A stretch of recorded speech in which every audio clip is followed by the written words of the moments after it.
Hello साथियों, मैं B L लूणा मेरे यूट्यूब चैनल स्टडी टाइम में आपका हार्दिक स्वागत करता हूं। आज हम इस क्लास के अंदर जो कारक है उसके जो महत्वपूर्ण क्वेश्चन है जो परीक्षा में आए हुए हैं उनके बारे में अध्ययन करेंगे। तो अभी से कर दीजिए मेरे वीडियो को लाइक और चैनल को कर लीजिए सब्सक्राइब ताकि मेरे आने वाले हर वीडियो का नोटिफिकेशन आपको मिलता रहे। अब बात करते हैं पहले क्वेश्चन की। तो हमारा जो पहला क्वेश्चन है वो पहला क्वेश्चन देखिए। पहला क्वेश्चन है, निम्नलिखित में से वाक्य में संप्रदान कारक यानी संप्रदान कारक परसर्ग विभक्ति चिन्ह यानी कारक और परसर्ग और विभक्ति चिन्ह एक ही चीज होता है। यानी कारक मैंने आपको बताया है, एक तो कारक, एक ये जो परसर्ग ये आपको अच्छे से ध्यान में रखना है, और एक विभक्ति चिन्ह। विभक्ति चिन्ह तो ये चीजें है ना वो क्या है, एक ही है, तीनों नाम अलग अलग है। तो आप अगर कारक नाम आए वहां पर परसर्ग पूछ ले या विभक्ति चिन्ह पूछ ले तो आपको ये दिमाग में रखना है।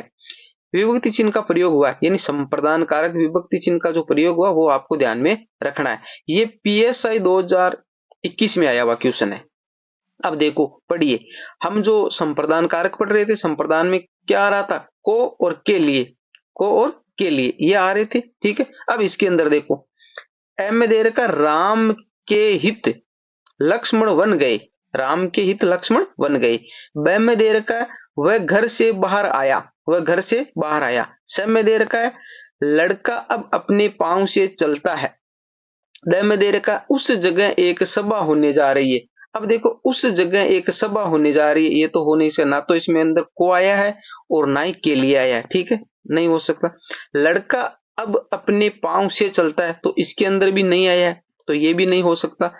वह घर से बाहर आया, अब इसमें से आया है, ये घर से बाहर आया, ये भी नहीं हो सका। अब देखो राम के हित लक्ष्मण वन गए, अब यहां पर क्या आया है और संबंध कारक में क्या आता था, संबंध कारक में क्या आता था, पर यहां पर न तो से आया है और नहीं सॉरी, ना तो यहां पर को आया है और ना ही के लिए आया है। अब यहां पर के हित आया है, भाई के हित आया है, के लिए तो आया नहीं है। पर अब देखो के लिए, जैसे राम हित की जगह करो राम के लिए लक्ष्मण बन गए तो वाक्य बैठ रहा है सटीक। भाई राम के लिए लक्ष्मण बन गए या राम के हित लक्ष्मण, तो लिए जो लिए शब्द है ना वो लिए, लिए और जो हित शब्द है, लिए और जो हित शब्द है दोनों का अर्थ है वो सेम ही निकल रहा है। भाई वो लिए का मतलब वो इसके लिए ही कर रही है और हित का मतलब ये उसके लिए ही कर रही है। तो यहां पर ये कंडीशन आपको समझनी है और समझ के वहां पर आपको सिर्फ ये को और के लिए ही याद नहीं रखना है, तो ये आपको कंडीशन समझ के इसका आंसर देना है। तो इसके अंदर आंसर हमारा ए हो जाएगा, आंसर ए हो जाएगा। तो इस प्रकार के क्वेश्चन है वो थोड़े घुमा फिरा के आपको परीक्षा में पूछते हैं, तो ये भी आपको दिमाग में रखना होता है। अगर ऐसा आप दिमाग में नहीं रखते हो तो वो प्रश्न गलत होने की संभावना रहती है। अब देखो 2 नंबर क्वेश्चन, मैं कलम से मैं कलम से किताब लिखता हूं, मैं कलम से किताब लिखता हूं, वाक्य में कारक का भेद है, वाक्य में कारक का भेद है। ये हमारे रीट 2021 में पूछा गया, रीट 2021 में पूछा गया। तो मैंने आपको पढ़ाया था कि जो एक तो से और द्वारा, से और द्वारा कहां पर आते, वो आते हमारे करण कारक में, क्योंकि जहां साधन का बोध हो। मैंने आपको ऐसा बताया जब क्लास थी उस समय। तो इसमें देखो करण कारक है वो इसमें दे रखा है में, यानी मैं कलम से, ये कलम से है ना भाई, से किताब लिखता हूं यानी लिखने का काम है वो खुद कर रहा है, पर किसके द्वारा कर रहा है, कलम से। किसके द्वारा कर रहा है, कलम से कर रहा है, यानी लिखने का काम है वो कलम से हो रहा है। तो यहाँ पर साधन क्या है, साधन कलम है, साधन क्या है, कलम है। तो यहाँ पर आंसर हमारा करण कारक हो जाएगा। ठीक है, अच्छे से समझ में आ रहा होगा, अगर समझ में आ रहा है तो आप लाइक जरूर करें। क्वेश्चन नंबर 3 देखिए, क्वेश्चन नंबर 3 कह रहा है हमारा, क्वेश्चन नंबर 3 है वो करण कारक, करण कारक, एक मिनट थोड़ा रुकिए, करण कारक, करण कारक किस में नहीं है, किस में नहीं है, ये भी आपको अच्छे से ध्यान रखना, नहीं वाला पकड़ना। जेएलओ 2019 में पूछा गया, यानी करण कारक नहीं है। तो अभी हम ऊपर पढ़ के आए, करण कारक में क्या होगा, एक तो से आएगा, एक द्वारा आएगा, एक तो क्या होगा से और एक द्वारा, और उसमें क्या होगा, साधन का बोध होगा। किसका बोध होगा, साधन का। तो यहां पर देख लो, जैसे कारीगर ने पेचकस से ढक्कन खोला, तो यहां पर पेचकस है ना वो पेच कस, ये पेचकस शब्द है, यहाँ पर पेज हो गया या पेचकस है, ठीक है। पेचकस शब्द है वो क्या है भाई, साधन है। दूसरा है गाड़ी पेट्रोल से चलती है, तो पेट्रोल क्या है, पेट्रोल क्या है, साधन है, पेट्रोल साधन है। तराजू से सामान तोला जाता है, सामान को तोलने के लिए किसकी जरूरत है, तराजू की, यहाँ पर साधन है, ठीक है। तो ये 3 वाक्य में तो साधन है नहीं होगा। अब देखो द में, वह जयपुर से आज ही आया, अब यहाँ पर साधन क्या है भाई, ये ऐसा करता ना, वो बस से जयपुर से आज ही आया तो होता, पर यहाँ पर ऐसा तो कहा नहीं, ये कहा वह जयपुर से आज ही आया, तो ऐसा भी आपको समझना है भाई। यहाँ पर आप सोच लो कि भाई वो जयपुर से आया, तो अपने आप मन से आप विचार कर लो कि जयपुर से आया तो कैसे आया होगा भाई, कोई बस से आया है, गाड़ी से आया, जो भी आया, ट्रेन से आया, तो यहाँ पर वो दे नहीं रखा, वाक्य की प्रकृति को समझना है। वह जयपुर से आज आया, यहाँ पर देखो से आया है, तो आप इस से के हिसाब से आप देख लो, तो ये वाक्य है ना वो कर्णकार का उदाहरण नहीं है, कर्णकार का उदाहरण नहीं है, ठीक है। ये है वो जयपुर से आज है, यहाँ पर अलग होने का भाव है, ये अपादान का हो जाएगा, क्योंकि यहाँ जयपुर था और यहाँ आ गया वो, तो वहां से अलग हो रहा है, तो इसमें अलग होने का भाव जरूर है।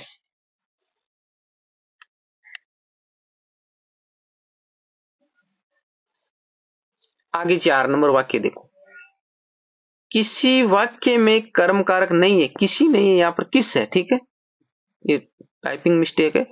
किस वाक्य में कर्म कारक नहीं है, पीएसआई 2018 में पूछा गया, तो कर्म कारक में क्या था, एक तो मैंने आपको बताया था शून्य आएगा, यानी उसका विभक्ति चिन्ह नहीं आएगा, और एक आएगा को, एक आएगा को। तो यहां देखो हमारा जो 4 नंबर वाक्य है ना, उस 4 नंबर वाक्य में एक तो गवाला गाय दूधता है। अब देखो यहाँ पर शून्य, अब शून्य का मतलब है, मैंने आपको बताया था कर्म की पहचान हम क्या किससे करते हैं, एक तो क्या लगाते हैं और एक किसको लगाते हैं भाई, क्या और किसको लगा कर्म की पहचान करते हैं। देखो गवाला गाय दूधता है, तो हम गवाला क्या दूधता है, तो आंसर आता है गाय, आंसर आता है गाय। दूसरा बालक रोते रोते सो गया, अब यहाँ पर देखो क्या और किसको से आंसर नहीं निकला है, तो हमारा आंसर क्या होगा, आंसर ये हमारा बी हो जाएगा, आंसर बी हो जाएगा। सी में देखो माँ बच्चे को सुलाती है, तो ये प्रेरणार्थक है, ठीक है भाई, सुलाने का काम है, तो प्रेरणार्थक क्रिया में कर्म होता है, यानी माँ किसको सुलाती है, बच्चे को, आंसर क्या आ रहा है, बच्चे को। दूसरा राजा ने ब्राह्मण को बुलाया, तो राजा ने किसको बुलाया, आंसर आया ब्राह्मण को, ब्राह्मण को। तो इस प्रकार आपको वाक्य को फाइंड करके उसका आंसर देना होता है, ठीक है। तो आप अच्छे से अभ्यास करोगे तो धीरे धीरे अपने आप ही आपको समझ में आने लग जाएगा। आगे देखो 5 नंबर वाक्य, किस वाक्यांश में कर्ण कारक है, कर्ण कारक पूछा है हमारे को, यानी कर्ण कारक अभी आप ऊपर पढ़ के आए हो, से और द्वारा और साधन का बोध हो, ठीक है। तो अब देखो उप कारागार अधीक्षक 2016 में पूछा गया है, तो से और साधन, यहाँ देखो ये पूरा वाक्य दे रखा जिसको टुकड़ों में इसने विभाजित किया, हिंदुओं का आदर्श ग्रंथ तुलसीकृत रामचरित मानस है, ठीक है, तुलसीकृत रामचरित मानस है। तो हिंदुआ का जो आदर्श ग्रंथ है ना, वो तुलसीकृत रामचरित मानस है। तो अब जो रामचरित मानस की रचना करने वाला कौन है, यहाँ पर है तुलसीकृत, यानी तुलसीकृत का मतलब तुलसी, तुलसी है ना, उसने उसकी रचना की है, तो यहाँ पर साधन का काम है ना वो तुलसी कर रहा है, ठीक है। तो इसमें सी आंसर होगा, सी आंसर होगा। तुलसी के जो हाथन कृत का मतलब करने वाला होता है, ठीक है, करना, तो वो तुलसी के हाथों के द्वारा उसका निर्माण हुआ है, तो यहाँ पर वो साधन है वो इसके अंदर छुपा हुआ है, ठीक है। तो आंसर इसका क्या होगा, आंसर सी होगा।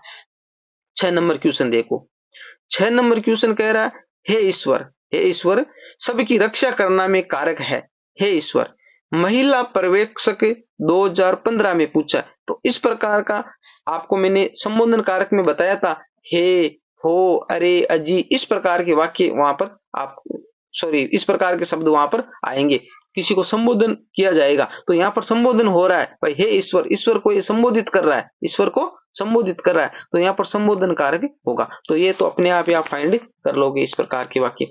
क्वेश्चन नंबर 7 देखिए, क्वेश्चन नंबर 7 कह रहा है, रमेश रमेश जयपुर से दिल्ली जा रहा है, जयपुर से दिल्ली जा रहा है, इस वाक्य में कारक है पीएसआई 2011, पीएसआई 2011। तो मैंने आपको भी बताया कि यहाँ पर जयपुर है और यहाँ पर दिल्ली है, तो यहाँ से वो यहाँ आ गया, तो वो जयपुर से अलग हो गया, जयपुर से अलग हो गया, तो यहाँ अलग होने का भाव जहां भी हो, अलग होने का भाव जहां भी हो। दूसरा बात है जैसे से आ गया, तो मैंने बताया था आपको से जहां आए और वहां पर अलग होने का भाव हो तो वहां आप कौन सा कारक करोगे? अपादान कारक करोगे। कौन सा करोगे? अपादान कारक करोगे। तो इसमें अपादान हो जाएगा।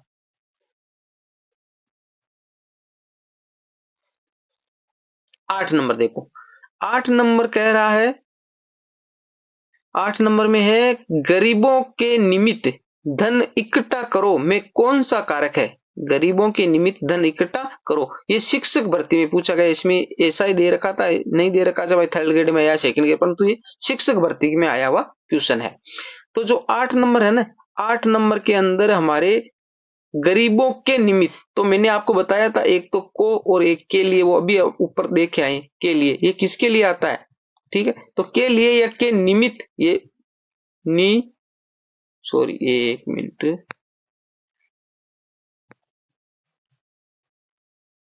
के निमित्त, के हित, यानी ये जो सारे शब्द है ना वो आपको दिमाग में रखने, यानी जरूरी नहीं है के लिए है, के निमित्त, के हित, इस प्रकार के है तो भी क्या होगा? वहां पर भी संप्रदान ही होगा।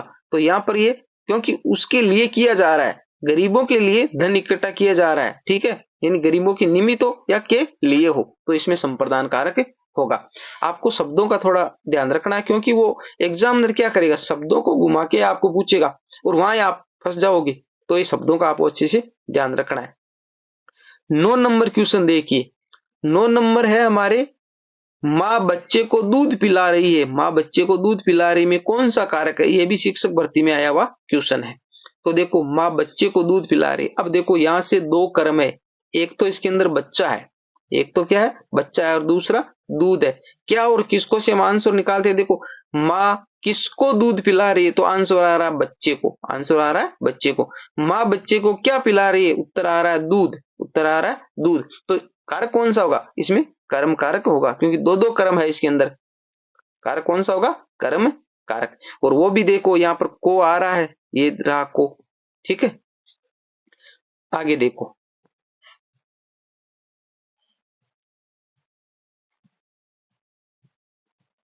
आगे हमारा जो क्वेश्चन नंबर है 10, क्वेश्चन नंबर 10 कह रहा है निम्नलिखित में से अपादान कारक का उदाहरण नहीं है। अपादान कारक का उदाहरण नहीं है, ये नहीं है का आपको विशेष प्रकार से ध्यान रखना, ये भी शिक्षक भर्ती में पूछा गया। तो अपादान में क्या हो रहा है भाई? अपादान में हो क्या रहा है? एक तो शे आएगा, एक तो शे आएगा, और वहां पर क्या होगा? अलग, अलग होने का बोध होगा, तो वो अपादान का होगा, वो अपादान का होगा। देखो सुरेश से मोहन छोटा है, तो यहाँ पर जैसे सुरेश है वो इतना लंबा है, भाई सुरेश है वो इतना लंबा, और मेष इतना है, ठीक है, मेष सॉरी मेष नहीं मोहन है, मोहन इतना है। तो सुरेश और मोहन के बीच में इतना फर्क आ गया, ये यहाँ पर है और ये यहाँ पर है, तो इसमें अलग होने का भाव है, अलग होने का भाव है। दूसरा देखो, मैं आज से पढ़ाई करूंगा, अब देखो एक तो यहाँ बैठा है ये, ठीक है, और आज से इसने पढ़ाई स्टार्ट की है, और ये कल था यहाँ, तो कल क्या है? ये बगैर पढ़ा हुआ था, तो कल से आज अलग हो गया, ये कल से आज अलग हो गया, तो इसमें भी अलग होने का भाव छुपा हुआ है।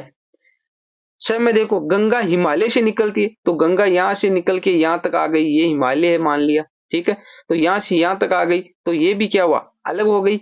तो ये जो तीन वाक्य है ए ब और स, इसमें क्या है? अलग होने का भाव है, अलग होने का भाव है। अब देखो राजा ने मंत्री से कहा, तो यहाँ पर राजा ने मंत्री से कहा है, बाकी यहाँ अलग क्या हो रहा है? कुछ नहीं हो रहा है, तो ये नहीं पूछा है हमें, तो ये द आंसर है, इसका आंसर क्या होगा? द होगा। और ये ए ब स है वो किसके? तो ये अपादान के उदाहरण है। क्वेश्चन नंबर 11 देखिए, क्वेश्चन नंबर 11 कह रहा है निम्नलिखित में से किस वाक्य में अपादान कारक है? अपादान कारक है, ये पटवार एग्जाम में पूछा गया, इसमें सन नहीं दिए, सिर्फ पटवार ही लिखा हुआ था।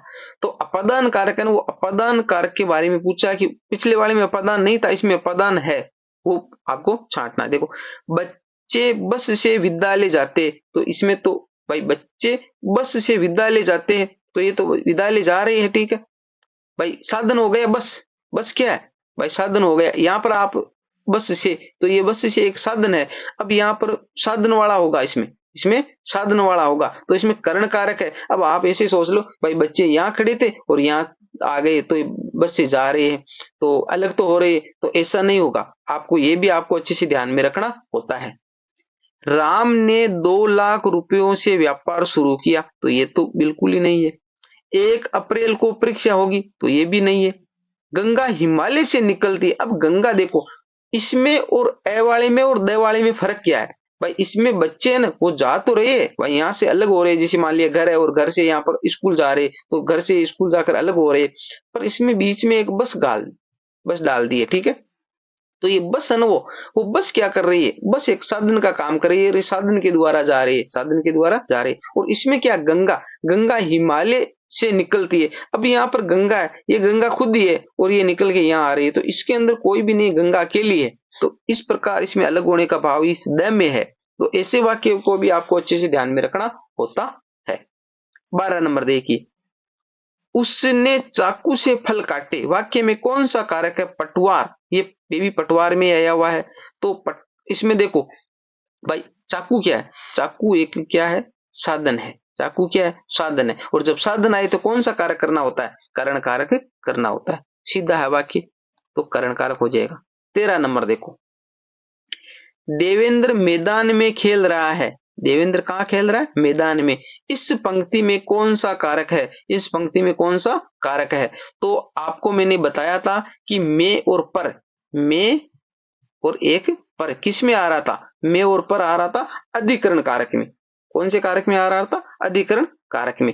तो अधिकरण कारक हो जाएगा, इसके अंदर द में दे रखा है, द में दे रखा है। इसको ज्यादा गौर करने की आपको जरूरत नहीं है। मैं पर, ये आपको मैंने बताया ना, वो जो सूत्र मैंने आपको बताया था, कर्ता ने कर्म को करण से संप्रदान के लिए अपादान से संबंध कहा के कि अधिकरण में पर संबोधन है अरे। तो इस प्रकार आप 5-6 बार करोगे तो ये याद हो जाएगा, और परीक्षा में इन शब्दों को आप अच्छे से पकड़ पाओगे। आप सोचोगे भाई इसका हम याद कैसे रखेंगे? तो ज्यादा याद करने की आपको इसको जरूरत नहीं है, थोड़ा बहुत आप अभ्यास करोगे तो याद हो जाए, अपने आप ही हो जाएगा। क्वेश्चन नंबर 14 देखिए, रेखांकित का कारक बताइए। रेखांकित का कारक बताइए। अब आगे वाक्य दिया, मेंढक को पत्थर से मत मारो। पटवार एग्जाम में पूछा गया। किसमें पूछा गया? पटवार में। तो यहां पर देखो, पत्थर क्या है भाई? मारने का साधन क्या है? पत्थर है। मारने का साधन क्या है? पत्थर है। तो जहां भी साधन होता है भाई, जहां भी साधन होता है वहां पर कौन सा कार्य करते हैं? करण कारक करते हैं। जहां भी साधन होता है वहां पर कौन सा कार्य करते हैं? करण। तो करण किस में दे रखा है? करण हमारे बी में दे रखा है, तो यहाँ पर बी हो जाएगा। ऑप्शन क्या हो जाएगा इसका? बी। ठीक है। क्वेश्चन नंबर 15 देखिए, वाक्य में प्रयुक्त संज्ञा, सर्वनाम या वाक्य में अन्य शब्दों से संबंध बताने वाले शब्द रूप क्या कहलाते हैं? ये भी पटवार में आया हुआ है। तो देखो, ये परिभाषा से प्रश्न पूछ लिया गया है, तो इस प्रकार आपको उसको भी ध्यान में रखना होता है। यानी ये कह रहा है कि वाक्य में प्रयुक्त संज्ञा, सर्वनाम या वाक्य में अन्य शब्दों से संबंध बताने वाले, तो संबंध बताने वाले क्या होते हैं? संबंध बताने वाले कारक होते हैं। संबंध बताने वाले कारक होते हैं। पटवार एग्जाम में पूछा गया है। ठीक है। तो प्रत्यय नहीं होगा, वचन नहीं होगा, विशेषण नहीं होगा, वो कौन सा होगा? कारक होगा। तो ये भी आपको ध्यान में रखना है, मैंने आपको बताया इसलिए। यानी जो क्लास है ना, आपने अगर अच्छे से देखी है तो आपको समझ में आ रहा होगा। 16 नंबर क्वेश्चन देखिए, निम्नलिखित में से अपादान कारक का विभक्ति चिन्ह है। अपादान कारक का विभक्ति चिन्ह है, ये पटवार में पूछा गया। ठीक है। तो अपादान कारक का विभक्ति चिन्ह क्या था? यानी एक तो श आ रहा था, एक तो श आ रहा था, दूसरा अलग होने का भाव था। अलग होने का भाव था, यही था अपादान का। तो देखो, को नहीं होगा, में नहीं होगा, के द्वारा नहीं होगा। अब देखो, शे ब में दे रखा शे और पृथक था। पृथक का मतलब ही क्या होता है भाई? पृथक का मतलब ही क्या? अलग ही है। दोनों एक ही चीज है, पृथक और अलग। तो इसमें हमारे ब हो जाएगा। तो ये आज का लास्ट क्वेश्चन था कारक का। तो हमने ये कारक की जो क्लास है, वो जो महत्वपूर्ण क्वेश्चन थे परीक्षा में बार बार पूछे जाते, उनसे संबंधित अभ्यास किया है। उम्मीद करता हूँ ये क्लास आपको अच्छी लगी होगी। अगर अच्छी लगी है तो इसको लाइक करें, ज्यादा से ज्यादा शेयर करें और मेरे चैनल को सब्सक्राइब कर ले, क्योंकि मैं इसमें आपको संपूर्ण व्याकरण करवाऊंगा, तो आप अच्छे से समझ पाओ। तो आप सब्सक्राइब इसको जरूर करें, क्योंकि सब्सक्राइब आप कम करते हो, देख लेते हो वीडियो पर सब्सक्राइब नहीं करते हो। सब्सक्राइब करें, मैं आपको संपूर्ण व्याकरण कराऊंगा और अच्छे से कराऊंगा। और इसके आगे भी देखो, जैसे रेगुलर चलता रहेगा, हिंदी साहित्य का इतिहास हो गया, आगे काव्य शास्त्र हो गया, पाश्चात्य शास्त्र हो गया, सारा जो हिंदी से संबंधित जो मैटर है सारा आपको किसी भी एग्जाम में, यानी कहने का मतलब मेरा ये है कि आप छोटे से जो, जैसे मान लीजिए आप 10वीं पास के जो एग्जाम आते हैं, जैसे पुलिस का हो गया, जो भी एलडीसी, जो भी, यहाँ से लेकर आप नेट तक, कॉलेज लेक्चर तक का एग्जाम दोगे, वहां तक का सिलेबस आपको मेरे चैनल पर उपलब्ध करवा दूंगा हिंदी से संबंधित। ठीक है।